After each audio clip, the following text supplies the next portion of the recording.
बिस्मिल्लाहिर्रहमानिर्रहीम। अस्सलाम वालेकुम। मेरा नाम अरसलान सलीम है और आज हम chi-square टेस्ट को मैनुअली कैलकुलेट करने के तरीके को देखेंगे। chi-square टेस्ट एक नॉन पैरामीट्रिक टेस्ट है और किसी भी स्टैटिस्टिकल टेस्ट की तरह इसकी भी कुछ असम्पशंस होती हैं। सबसे पहली जो उसकी असम्पशन है कि ये फ्रिक्वेंसीज और काउंट्स को यूज़ करता है, जबकि रिलेटिव मेजर्स को ये यूज़ नहीं करते। इसके अंदर जैसे कि परसेंटेजेस वगैरह होती हैं। नंबर 2, इसमें म्यूचुअली एक्सक्लूसिव आपके जो है वो तमाम ऑब्जर्वेशन होंगी, यानी कि अगर आप उसको 2x2 या रो बाय कॉलम के अंदर पुट करना चाहें तो वो एक स्पेसिफिक बॉक्स के अंदर रिलेट करेगी। दूसरी बात ये है कि ये दो इंडिपेंडेंट वेरिएबल को एसोसिएशन को जो चेक करता है उसके अंदर जो भी आपकी इंफॉर्मेशन कलेक्ट होगी वो नॉमिनल या ऑर्डिनल स्केल के ऊपर मैयर होनी चाहिए। रेशियो या इंटरवल स्केल के डाटा को भी अगर आप कैटेगरीज के अंदर कन्वर्ट कर लें तो फिर आप उसको जो है वो इसके अंदर यूटिलाइज़ कर सकते हैं। और लास्ट और सबसे इम्पोर्टेंट जो उसकी असम्पशन है वो ये है कि इसके अंदर आपके पास जो एक्सपेक्टेड काउंट है, जो कि हम आगे फर्दर चेक करेंगे कि एक्सपेक्टेड काउंट क्या होता है, तो वो जो है वो किसी एक भी सेल के अंदर 5 से कम नहीं होना चाहिए। अगर तो वो 5 से अगर तो एक्सपेक्टेड काउंट जो है वो आपका हर सेल में 5 या उससे ज़्यादा हो तो फिर तो आप यूजुअली chi-square टेस्ट ही अप्लाई कर देंगे। लेकिन अगर आपका एक्सपेक्टेड काउंट जो है वो लेस देन 5 हो तो फिर दो चीज़ें देखी जाती हैं कि क्या आपका टेबल 2x2 है या वो मल्टीपल रोज़ और मल्टीपल कॉलम्स के ऊपर डिपेंड कर रहा है। लेट्स सपोज कोई एक रो या एक कॉलम जो है वो 2 से ज़्यादा के ऊपर जो है वो मुश्तमिल हो तो फिर हम ये देखते हैं। तो अगर तो 2x2 टेबल होगा तो फिर हम फिशर्स एग्जैक्ट टेस्ट अप्लाई करेंगे। और अगर आपके पास जो है वो डिफरेंट रोज़ और कॉलम होगी, यानी कि एटलीस्ट एक रोज़ 3 या 3 से ज़्यादा हो या कोई एक कॉलम जो कॉलम वाली साइड है वो 3 या 3 से ज़्यादा हो तो फिर हम लाइक्लीहुड रेशियो की तरफ कन्वर्ट कर देंगे। लेट्स सपोज कि हमारे पास एक एग्जांपल है जिसके अंदर हम ये चेक करना चाह रहे हैं 95% कॉन्फिडेंस के साथ कि क्या टाइफाइड और हेडेक के अंदर कोई एसोसिएशन है या नहीं। तो ये हमारे पास जो इन्फॉर्मेशन है इसको अब जो है हम chi-square के मुताबिक इसको चेक करेंगे कि टाइफाइड और हेडेक के अंदर एसोसिएशन है या नहीं। तो बेसिकली जो है सबसे पहले जब भी आप किसी भी हाइपोथेसिस को टेस्ट करते हैं तो उसकी हाइपोथेसिस की स्टेटमेंट लिखते हैं। तो नल हाइपोथेसिस जो है वो बेसिकली आपके पास नो इफ़ेक्ट वाली बात होती है। उसके अंदर आप देखते हैं कि देयर इज़ नो एसोसिएशन या देयर इज़ नो डिफरेंस, तो आप उसको जो है वो यहाँ पर अपनी स्टेटमेंट लिख देंगे कि there is no association between headache and typhoid. Similarly इसका जो अल्टरनेट हाइपोथेसिस है, जो कि रिसर्चर हाइपोथेसिस है, वो कहता है कि हमेशा किसी भी बात का इफेक्ट होगा, तो आपका वो सिंपली इसका ऑपोजिट होता है कि there is an association between headache and typhoid.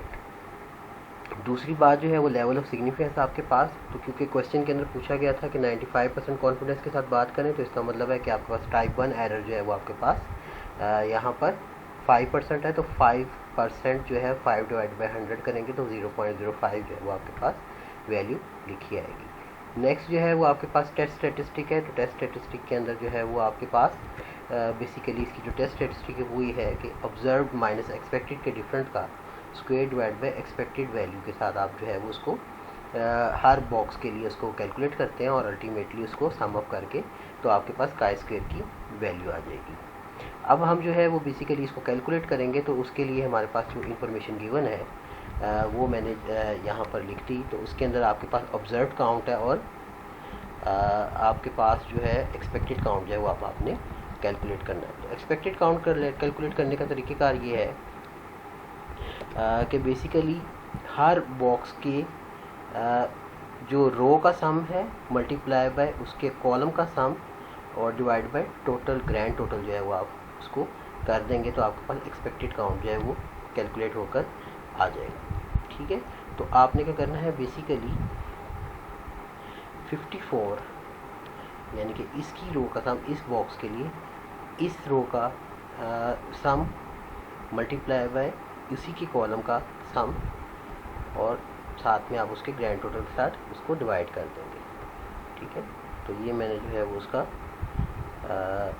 Calculate कर लिया। सिमिलरली दूसरे सेल के लिए आप कैलकुलेट करेंगे तो इस रो का जो सम है दैट इज़ 43 और इसी कॉलम का जो सम है वो है 53 और डिवाइड बाय 97। और इसी तरह आप जो है वो इसको कैलकुलेट कर लेंगे, डेट इज़ 54 मल्टीप्लाई बाय इसकी रो का जो सम है डेट इज़ 44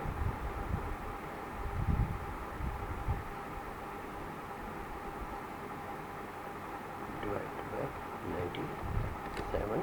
और ये आपके पास जो है लास्ट आपके पास आ जाएगा वो डेट इज़ 43 मल्टीप्लाई बाय उसी कॉलम का सम डिवाइड बाय 97। तो ये आप लोगों के पास जो है वो एक्सपेक्टेड काउंट आ गए। अब हमें जो है वो ऑब्जर्व माइनस एक्सपेक्टेड काउंट जो है वो कैलकुलेट करना है और उसका स्क्वायर लेकर हम जो है वो इसकी वैल्यूज़ को जो है वो सम अप कर लेंगे। तो आपको बेसिकली ऑब्जर्व्ड एक्सपेक्टेड,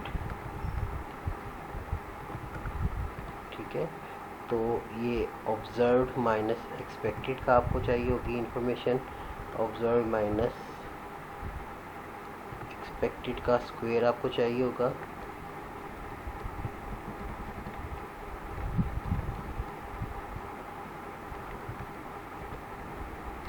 ठीक है। और आपको जो लास्ट कॉलम चाहिए होगा वो आपको चाहिए होगा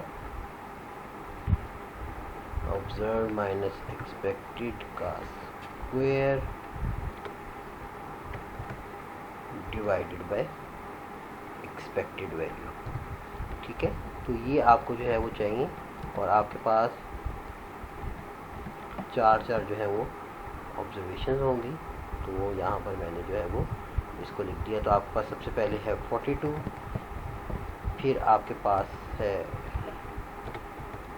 12 ऑब्जर्व वैल्यू, फिर है 11 और फिर है आपके पास 32। तो एक्सपेक्टेड वैल्यू इसी के अगेंस्ट जो है वो आपकी 42 की जगह पर एक्सपेक्टेड वैल्यू है 30, दूसरे की जगह है 24, तीसरे की जगह है आपके पास 23 और लास्ट है आपके पास 20। तो ऑब्जर्व माइनस एक्सपेक्टेड आपने करना है, तो आप क्या करेंगे, observe value minus expected value जो है वो आप यहाँ पर कर देंगे और बाकी भी आप इस तरह से कैलकुलेट कर लेंगे। इसी का मुझे स्क्वायर चाहिए तो मैंने इसको 12 का स्क्वायर ले लिया। तो ये आपके पास जो है वो वैल्यूज़ आ गई। इसी तरह आपको this value divided by expected value करना है, तो आप इस वैल्यू को डिवाइडेड बाय इसकी एक्सपेक्टेड वैल्यू कर देंगे और ये सारी यहाँ पर आपके पास कैलकुलेट होकर आ जाएंगी। इसका जो ग्रैंड सम आएगा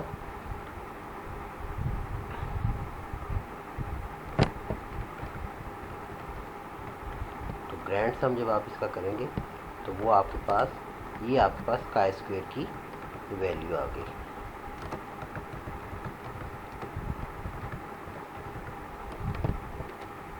ठीक है, तो काई स्क्वायर की आपके पास जो वैल्यू है वो है 24.26087।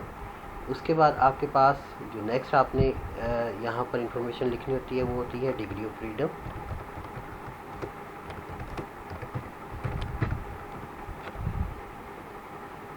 वो आपने बतानी है। तो डिग्री ऑफ फ्रीडम जो है वो इसके लिए होती है रोज़ में से एक माइनस मल्टीप्लाई बाय कॉलम्स में से एक माइनस, ठीक है। तो आपके पास 2 रोज़ हैं और 2 कॉलम है, तो वो आपके पास ये जो है वो आएगी 2 - 1। 2 रोज़ है यानी कि आपके पास यहाँ पर ये 2 रोज़ हैं यस और नो वाली। तो 2 रोज़ में से आपने 2 - 1 इंटू कॉलम -1। तो आपने कॉलम जो है वो आपके पास वो भी पॉजिटिव और नेगेटिव 2 कॉलम है। तो 2 - 1 जो है वो आपने यहाँ पर देख लेना है। तो ये आपके पास 1 आ रहा है और क्रिटिकल रीजन जो है वो आपने देखना होता है। तो ये एक सिंगल टेल टेस्ट है। तो क्रिटिकल रीजन जो है वो काई स्क्वायर का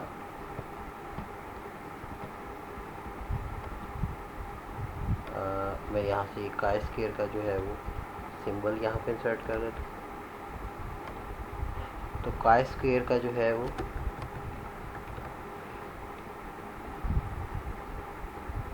क्रिटिकल रीजन वो होता है आपके पास यहाँ पे 95% कॉन्फिडेंस इंटरवल है, तो 0.05 क्योंकि ये सिंगल टेल टेस्ट है इसलिए हम इसको डिवाइड बाय 2 नहीं करेंगे और इसका जो डिग्री ऑफ फ्रीडम है वो यहाँ पर हम इसका लिख देंगे, दैट इज़ 1।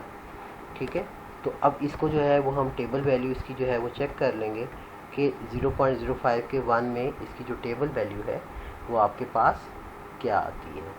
ठीक है, तो आपने जो है वो डिग्री ऑफ फ्रीडम इसके मुताबिक आपने चेक कर लेना कि 0.05 अगर आपके पास जो है वो लेवल ऑफ या आपके पास जो टाइप 1 एरर है या लेवल ऑफ सिग्निफिकेंस आपका 95% है, तो उसके अंदर आपकी 1 डिग्री ऑफ फ्रीडम के अंदर आपने देखना है कि आपकी वैल्यू क्या आ रही है, दैट इज़ 3.84। तो 3.84 जो है वो आपके पास यहाँ पर वैल्यू आ गई। तो आपने जो है वो यहाँ पर इसको लिख दिया कि क्रिटिकल रीजन जो है वो आपका 3.84 है। तो 3.84 आपको बेसिकली ये बताता है कि आपकी वैल्यू जो है वो आपकी बात है वो एक्सेप्ट होगी या वो रिजेक्ट होगी।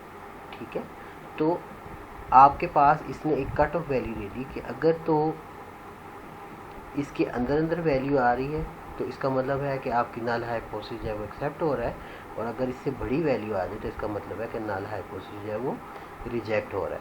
लेट्स सपोज कि आपके पास एक गिलास है और उसके अंदर जो है वो 250 ml जो है वो पानी आ सकता है। तो अगर आप उसके अंदर जो है वो 300 पानी डालना चाहेंगे तो क्या आ जाएगा, वो जो है वो उसकी रेंज से बाहर गिर जाएगा। तो इसका मतलब है कि आप बताएंगे कि ये इसकी जो कट ऑफ वैल्यू थी वो 250 ml थी, लेकिन इससे जो है वो बाहर आ गया, तो इसलिए जो है वो हम इसको 300 ml को इस गिलास के अंदर नहीं डाल सकते। सिमिलरली आपके पास ये एक 3.84 जो है वो कट ऑफ वैल्यू है जो कि आपके टेबल से आई, और आपने कहा कि जी इसके अंदर जो है वो हमारे पास ये हमारी क्रिटिकल वैल्यू अगर इससे वैल्यू बड़ी होगी तो हमारा नल हाइपोथेसिस रिजेक्ट हो जाएगा, अदरवाइज एक्सेप्ट हो जाएगा।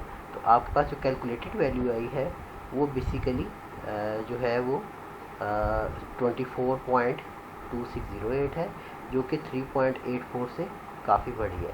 तो आप यहाँ से फिर कंक्लूड कर सकते हैं as the calculated value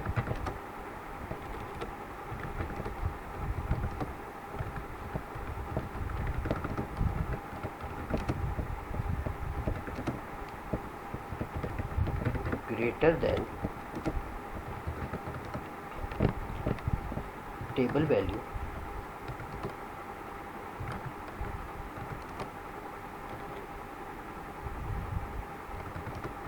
therefore we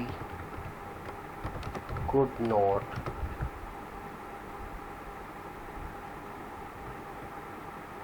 accept the null hypothesis